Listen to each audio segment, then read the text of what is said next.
Petinggi klub Inggris akui pemain diaspora jadi faktor lolos Piala Dunia.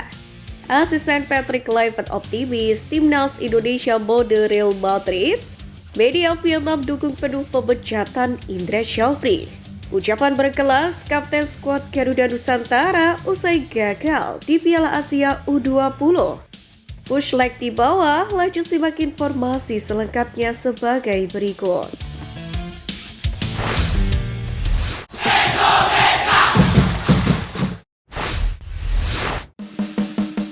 Ucapan berkelas Kapten skuad Garuda Nusantara usai gagal di Piala Asia U20.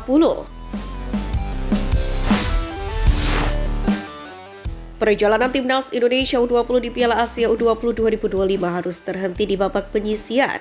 Garuda Muda selalu kalah dalam 2 pertandingan, di mana usai dibantai Iran 0-3 pada hari Kamis 13 Februari, timnas Indonesia U20 kembali disikat Uzbekistan 1-3.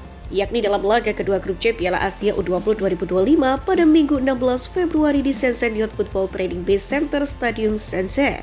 Sementara itu di sisa satu partai timnas Indonesia U20 tidak mungkin bisa lagi mengejar Iran di posisi pertama dengan 6 poin dan Uzbekistan di peringkat kedua lewat 6 angka. Pada kesempatan ini, Kapten Timnas Indonesia U20 Doni Tripamungkas pun meminta maaf kepada seluruh pendukung Merah Putih. Saya mewakili tim melakukan permohonan maaf kepada seluruh rakyat Indonesia yang telah mendukung kami. Sekali lagi, mohon maaf karena perjuangan kami berakhir dan gagal melaju ke babak 8 besar Piala Asia U20 2025. Demikianlah permohonan Doni Tripamungkas. Sementara itu menghadapi laga hiburan melawan Yaman, pemain Persija Jakarta itu pun berjanji tetap tampil maksimal demi meraih poin penuh. Tentu hasil ini memupus target PSSI menjadikan Garuda Muda semifinalis Piala Asia U20 2025 agar berkiprah dalam Piala Dunia U20 2025 di Chile.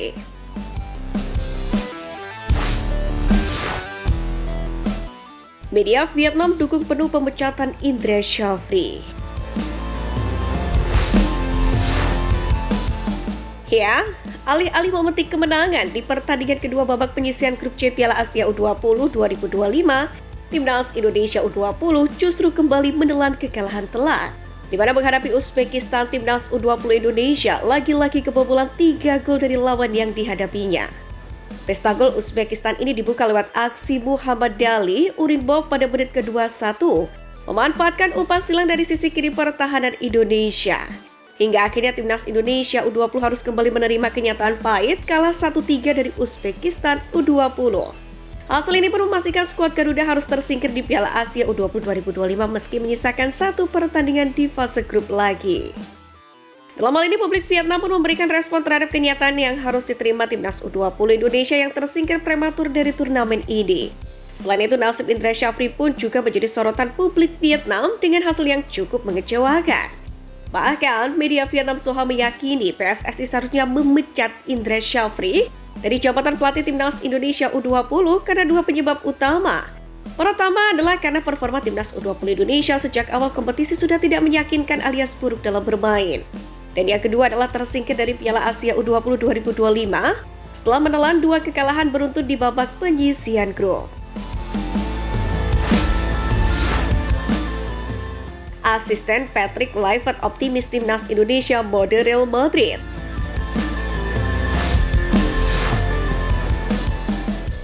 Dalam beberapa hari kebelakang, warganet Indonesia memang sedang dihebohkan dengan penampakan jersey anyar tim nasional. Sebenarnya, masih seperti sebelumnya, Tom Haye dan kawan-kawan memakai warna yang sama ketika bertanding, yakni merah untuk jersey kandang dan putih untuk jersey tandang. Akan tetapi dengan beberapa detail baru, Erespo bisa dibilang mampu memuaskan hati para penggemar timnas Indonesia. Terbukti dengan banyaknya pujian yang dilontarkan oleh para penggemar di media sosial. Pujian tak hanya terlontar dari penggemar, Denny Lansat pun juga memberikan pujian kepada aparel ini. Di mana asisten pelatih timnas Indonesia itu mengatakan bahwa dirinya sangat suka yang warna merah. Wajar, sebab itu merupakan seragam kandang tim besutan Patrick Kluivert. Saya selalu suka seragam kandang merah, kata Lansat dikutip dari Football Premier. Lebih lanjut, ia pun memberikan pujian setinggi langit juga untuk kostum putihnya. Bahkan menurutnya seragam tandang juga sangat-sangat bagus. Ia pun menyamakan jersey ini dengan milik Real Madrid. Seperti yang diketahui, warna seragam kebanggaan Los Blancos adalah putih-putih. Lalu jersey milik Jude Bellingham dan kawan-kawan itu juga dihiasi oleh warna hitam di beberapa bagian. Mungkin hal itulah yang membuat Lancet menyamakan jersey milik skuad Garuda dan klub terbaik di dunia itu. Terdekat, seragam tandang mungkin akan dipakai saat pasukan Garuda melawan ke markas Australia pada 20 Maret mendatang. Lalu seragam kandang akan digunakan ketika timnas menjamu Bahrain pada 25 Maret.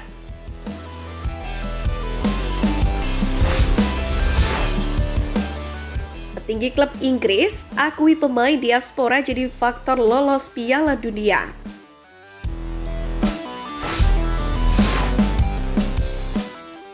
Timnas Indonesia semakin bergelora semenjak kedatangan para pemain keturunan. Jesus, Kelvin Verdong, Tom Haye, dan pemain diaspora lain membuat kualitas skuad Garuda semakin meningkat. Mereka berjasa membawa Indonesia ke babak 16 besar Piala Asia 2023. Kejutan kemudian berlanjut ketika Itses dan kawan-kawan mengalahkan Arab Saudi pada putaran ketiga kualifikasi Piala Dunia 2026. Dalam hal ini, Tottenham Hotspur International Development Manager Senan Maloney mengakui kehadiran pemain naturalisasi timnas Indonesia adalah hal yang bagus, asalkan bisa memberikan kontribusi bagi tim nasional. Ia pun juga berharap semua pemain diaspora tampil dengan kebanggaan saat memperkuat tim merah putih. Maloney membahasnya dalam acara Meet the Expert Liga Kompas Gramedia 14 yang difasilitasi oleh AIA Indonesia. Ini sulit sejujurnya, saya tidak tahu bagaimana seluk-beluknya.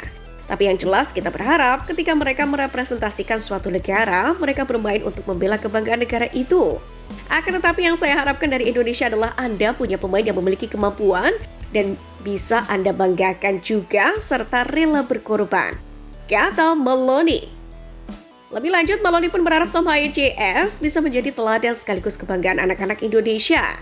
Terdekat, penggemar sepak bola tanah air akan menyaksikan aksi pasukan Garuda melawan Bahrain dalam lanjutan putaran ketiga kualifikasi Piala Dunia 2026.